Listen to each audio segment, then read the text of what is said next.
It's Wednesday, November 12th. We were expecting precipitations, mostly in the form of rain, but we did receive snow instead.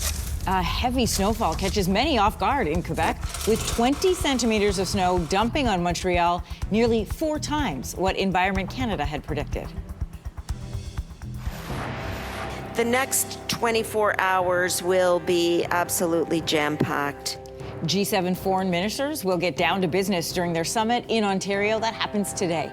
A meeting between Foreign Affairs Minister Anita Anand and U.S. Secretary of State Marco Rubio. And good news for transit riders in Montreal. The union representing maintenance workers says it is suspending its strike, with service set to resume this morning. Even if it's not a perfect match, there'll be some degree of protection. Doctors say some vaccine protection is better than none as the country braces for what could be a rough flu season. Stay with us, Canada. Your morning starts right now.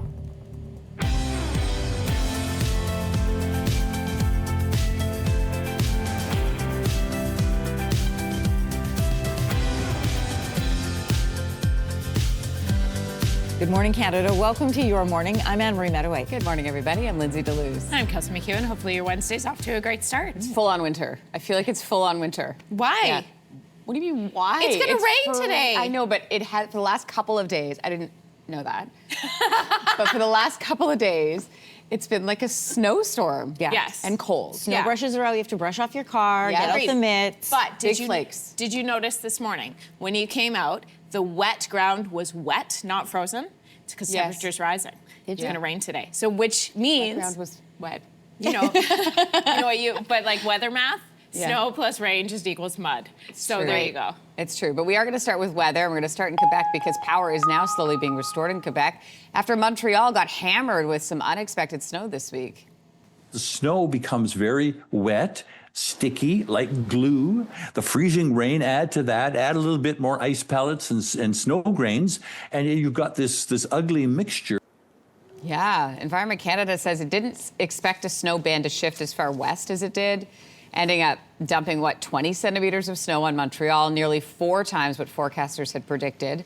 Hydro-Quebec reported more than 200,000 customers without power at the height of the storm. Most of those customers have their power back now. The storm also forced some schools to close in several regions, including in the eastern townships, the Laurentians, and Montreal as well. A high-stakes meeting is happening today at the G7 Foreign Ministers Summit in Niagara-on-the-Lake. Foreign Affairs Minister Anita Anand will meet with U.S. Secretary of State Marco Rubio.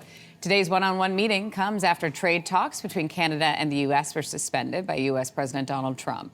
The U.S. trade war, it's not officially on the agenda during the summit, but Canada has invited countries outside of the G7 to this summit in an effort to find more trading partners. Meeting global challenges requires global partnerships. The issues we are facing transcend the G7 and our borders. At the 2-day summit, as it wraps up today, Ukraine will be a main topic of discussion. Ministers will also take a look at the ceasefire between Israel and Hamas. Other issues on the agenda include energy, critical minerals, development, and maritime security as well. A transit strike in Montreal is now over, with maintenance workers ending their job action before the government could force them back. Labour Minister Jean Boulet is expected to table a bill today for a new law giving the government broad power to end strikes. But the union, who represents 2,400 maintenance workers, says it is suspending its month-long job action in order to continue negotiations. Full service will resume 6 a.m. this morning, although there may be some delays. This does not affect the other planned strike by bus and metro drivers. They're still planning to be off the job on Saturday and Sunday. Their union is negotiating with the province separately. A homeless encampment in Winnipeg is causing concern for neighbors after it went up in flames earlier this week. I kind of heard a pop, pop, pop, and then I heard some traffic just honking and honking. So I got up and looked out my back window, and the whole area was just in flames and blazed. Alan Chorney's yard backs onto the camp, and he says he's not surprised the fire happened. Why? Well, he says he noticed what appeared to be a makeshift heating system installed in one of the structures days before. Chorney says he and his neighbors have safety concerns that go beyond the risk of fire, adding his neighbors won't let their children play outside anymore after noticing needles and human waste. He's contacted the city. He feels nothing has been done to address their concerns. However, a long-term solution for this site is in the works. Council agreed to sell the lot for $1 to build affordable housing. Officials in Turkey have confirmed at least 20 soldiers have died in a transport plane crash. Inspectors have now arrived at the crash site, which is in Georgia, near its border with Azerbaijan. The plane was on its way back to Turkey from Azerbaijan when it crashed. Reports from Turkey say contact with the plane was lost a few minutes after it entered Georgia's airspace. Reports also say there was no distress call before the plane went down. The cargo plane involved, it's a C-130 Hercules, which is a widely used military transport plane. The longest government shutdown in U.S. history could come to an end today. House lawmakers are set to vote on a short-term government funding bill that was passed in the Senate on Monday. House Minority Leader Hakeem Jeffries says he expects House Democrats to oppose the bill after not receiving the health insurance subsidies they had demanded. Jeffries unveiled a proposed amendment calling for a 3-year extension of Obamacare subsidies. If the bill does make it through this final hurdle, things will still take time to get back up and running. The government shutdown has been going on for 42 days, longest in history. It could be a rough flu season across the country this year. The specific strain we're worried about this year is called H3N2. It tends to have more severe seasons. One strain on the rise this season is the H3N2. It tends to hit babies, seniors, and people who are immunocompromised the hardest, but obviously everyone can become infected with the flu. Adding to the challenge is that this season's flu shot, it's not a perfect match for the strain. Great. Public health officials say it's still too soon to make predictions about this flu season. Experts are reminding everybody it's still a good idea to get the flu shot.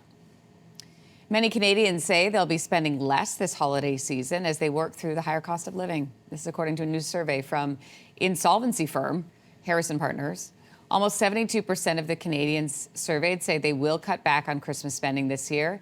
About 62% say they do not feel financially prepared for the holidays. 53% have anxiety about affording it. A Saskatoon bowler has rolled himself into the record books at just 21 years old. When you get that close, everybody stops and watches. There's nobody else bowling in the bowling alley.